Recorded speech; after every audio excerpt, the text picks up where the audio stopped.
What's up, you guys? Welcome to my channel. Bloody B here. This is me. I'm in Las Vegas filming this video, a new video for you, and today I want to talk to you about sales. Sales is one of the most lucrative occupations that you can have, and here's why. In sales, there's literally no ceiling as to how much you can make. Let's say if you go and you become a police officer, they have good pensions, it's a government job, lots of great benefits, but there is a ceiling. There is a point where you cannot make above a certain wage. Becoming a doctor, unless you're some kind of specialist in some area, you have a ceiling of how much you can make. Even if you make $500,000 a year, that's a lot, but that's the most you'll ever make. But I mean, that's still great money. But don't become a doctor just for the sake of the money, because then nobody's gonna want to see you, and nobody wants you as their doctor. Those kind of occupations should be done by people that truly have a passion for that kind of stuff, and that's what makes a huge difference. Now, sales. When it comes to sales, you can first of all, everything in life is sales, and that's really important to understand. For example, a relationship. When a guy comes up to a girl, or vice versa, these days it doesn't matter, you're trying to sell yourself to that person. You're trying to show yourself in the best light possible. You want to spark interest in this person's eyes, so that when they look at you, they are interested and they want to see where that's going to lead them to. So you have to, dress well, smell nice, have nice hygiene, oral hygiene practices especially. People are pretty oblivious to their own oral hygiene. They'll talk to you and be like, hey, how's it going? And they like exhale into my face. I'm like, holy shit, man, like you need to brush your teeth, or at least, chew some gum before you talk to people, because that's gross, that's disgusting. Nobody wants to smell your shitty breath. So if you have bad breath, some people have bad breath. When you drink coffee, lots of coffee, that's coffee breath, that's one of the worst ones. And cigarette smoking is really bad. It causes really bad breath, yellow teeth, all that gross stuff. So what's worse is a combination of a smoker and a coffee drinker. So they smoke, have a coffee, and that's just a disaster. That's like toxic. Like, you don't want to talk to that person. I gotta go, I'm sorry, I have to go. And you're just gonna run away because you can't smell that shit. So in sales is also really important. So hygiene, especially oral hygiene, you have to have good breath. Let's put breath over here. Then you also want to have really nice manners. Manners is extremely important, because your manners will show the person what kind of person you are.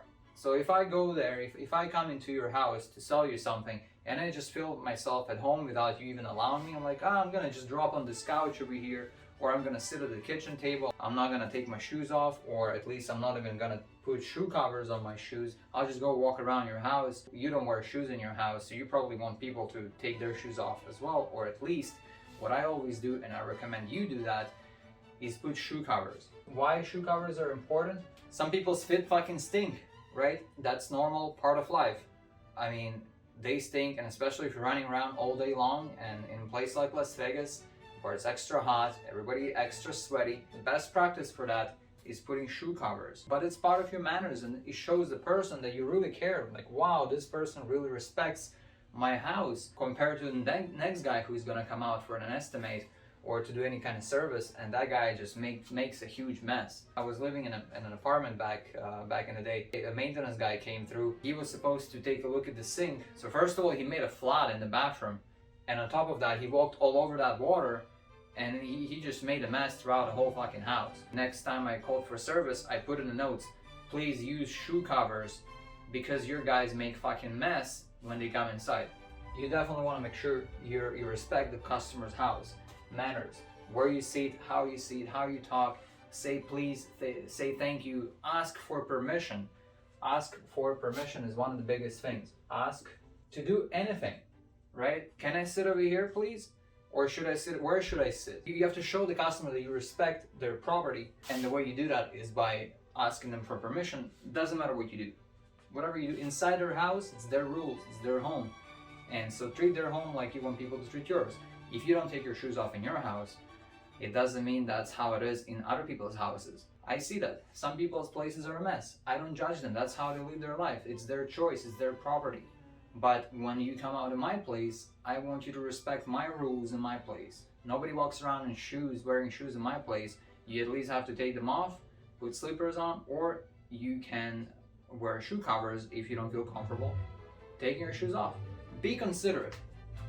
This is a huge thing for your life in general, being considerate. What I mean by being considerate is that understand that there are people around you. Part of your manners is being considerate. Shoe covers is manners. Hygiene is being considerate so that nobody has to smell your stinky breath, also part of your manners. I would actually feel uncomfortable talking to someone knowing that, you know, my breath is not fresh. So I always brush my teeth. I never eat or drink coffee before I go out on an estimate. So that's one of those things. Let's put it back here, you know, no coffee. Everybody loves coffee and nobody can function without it, seems like, but no coffee or darts, no smoking cigs before estimates. Before you talk to customers in general, you don't want to have any of that stinky breath because they will never want you in your in their house again. That's the end of the story. They might like you and your company and your product, but just because they don't want to deal with you ever again because of how your shitty manners are, or you're being inconsiderate about something, or your hygiene sucks, or you wear shoe covers, that all comes down to people just not wanting to do business with you. Being in sales in general is a lot of work. Some people think that, oh, it's easy work. It's not fucking easy because you still have to learn. There's a lot you have to learn. Like in any industry. Any industry you go to, there are specifics to that industry. I want to show you why sales in particular is a great profession, not just for the money, but also for you as a person, for your personal development. Now, sales teaches you how to communicate with people. It's called social styles. Social styles is basically understanding how to talk to people, how to talk to different people. There is a different approach to different kinds of personalities. Sales teaches you that. If you decide to be in sales, you will eventually, you'll pick up a book, you'll attend a class. Somewhere along the way, you will hear that you need to understand social styles. And there are usually four main types of social styles. There are four of them. There is the driver, there is the amiable, analytical, and expressive. Driver, amiable, analytical, and expressive. And there is a different approach to each one of those people. One example, if you're speaking to a driver, that driver doesn't want you to waste their time. They want you to be straight up to the point. You need to figure out exactly what they want as fast as possible and show them exactly how you're going to give them what they want. That's one example. It's going to be a different approach for the analytical, for example, because analytical, on the other hand, they care about specific numbers. They want to make sure there is a breakdown for everything. So there's going to be much more time involved with the analytical rather than the driver, because they don't mind spending the extra time to do the calculations, to make sure the numbers make sense to them, and so on. So that you have to make sure that you understand that. The coolest thing about this is once you understand the styles and you learn how to communicate with each one of those, it actually kind of spills out into your personal life too. Soon enough, you'll notice how it's actually easier for you to communicate with people. You see a person and you can kind of figure out their style, their social style right away, and you're like, oh man, this is a driver, you know, I'll have a different approach with this guy. And especially with sales, you're gonna have so much practice with the different styles that it's gonna come natural to you. In the very beginning, sales is one of the most uncomfortable jobs out there. The reason is, a lot of people do sales by going door to door, doing door knocking, cold calling, emails, all that kind of stuff. You go into those estimates kind of prepared for those rejections, but the more you practice is key. Not just practice, but also educating yourself, continuous education. In sales, there are KPIs. KPIs is something that it exists in any business, and KPI stands for Key Performance Indicator. In sales, the most important KPI is your closing rate. That's a KPI. What's your closing rate? Is your closing rate 10%, 20, 50, 70, 80, 90, 100? Is that even possible? So in the very beginning of your sales career, you're lucky if your closing rate is like 20%. If you're just starting to learn, you have no idea how sales even work, you don't understand social styles and all that kind of stuff. But I assure you that as long as you have the things that you listed earlier, as long as you have the manners, you're considerate, you practice really good hygiene, personal hygiene, that 20% goes straight up to 40% right there, just because of those things that we talked about. So if your closing game is shit, if it sucks, take a look at yourself, right, from a different angle and try to see what is it about me that's preventing me from closing more. Am I a pleasant person? Is your hair and your, especially your facial hair, is it all taken care of? Is it trimmed? Is your uniform clean and doesn't stink? Because those things matter. They make a huge difference. Huge difference. If you're clean and presentable, people enjoy sitting with you. It will be a pleasure for them to have a conversation with you. But if you stink, they can't wait. You're talking to them, right? You're presenting to them. Meanwhile, all they're thinking about is, man, this dude stinks. I want him out of my house as soon as possible. Hygiene and all that stuff is extremely important. Don't take it for granted. It will increase your closing rate significantly if you take care of yourself and you are presentable before you go out to the customer's house. You can get more as you practice those social styles, closing techniques, how to overcome objections. All of that stuff will increase your closing rate. You want your closing rate to be at least 50%. At least 50%. When your closing rate is 50%, then every second estimate you go to, every second sales call you go to, you make a sale. And that adds up to a pretty good paycheck. The more you practice and the more you educate yourself, it has to be continuous education. So I put down here, educating yourself equals increased close percentage. And that's what happens. First, you're 20%. Then you take a look at what can be changed about yourself. You find that style. You understand your social style to begin with. You increase it to 40%.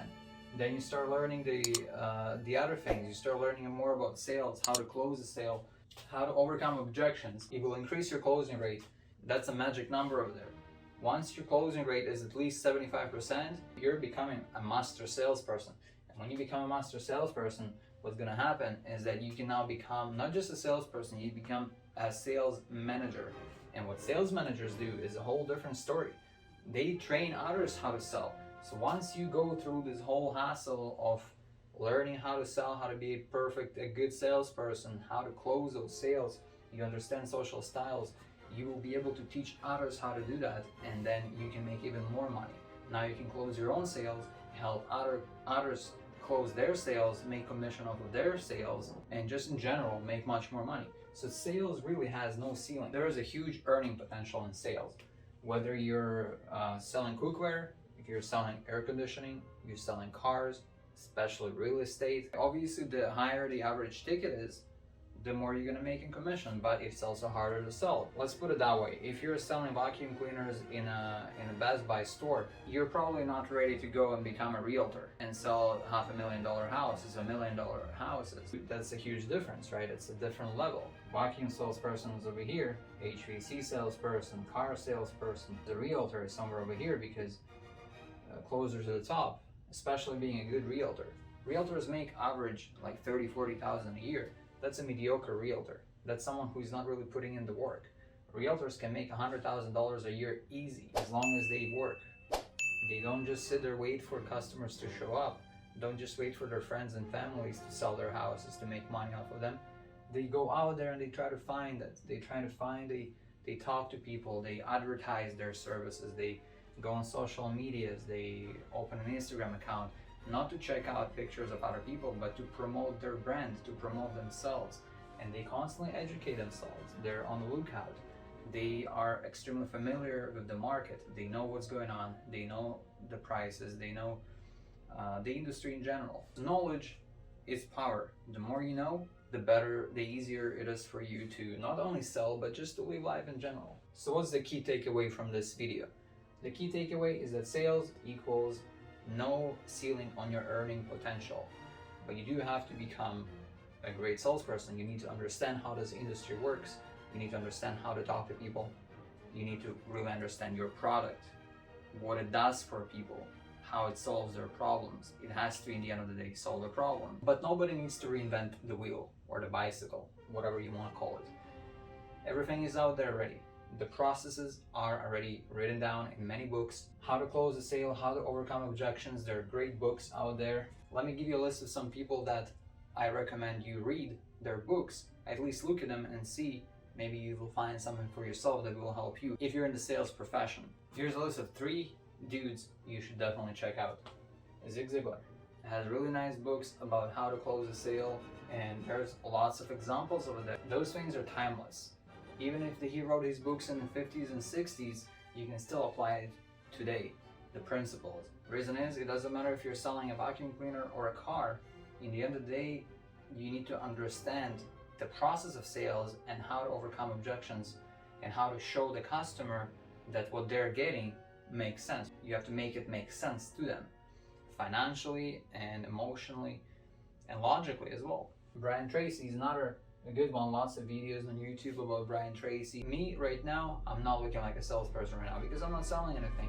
Although I'm trying to sell my video to you so that you watch it and you hit the like button, but I'm still not inside a customer's home. But when I'm there, I have to look presentable. I have to wear my uniform.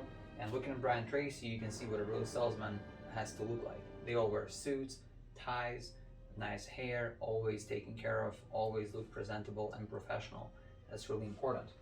Jeffrey Gitomer, so that's your homework. Check out some of those guys and pull as much knowledge out of those books as possible.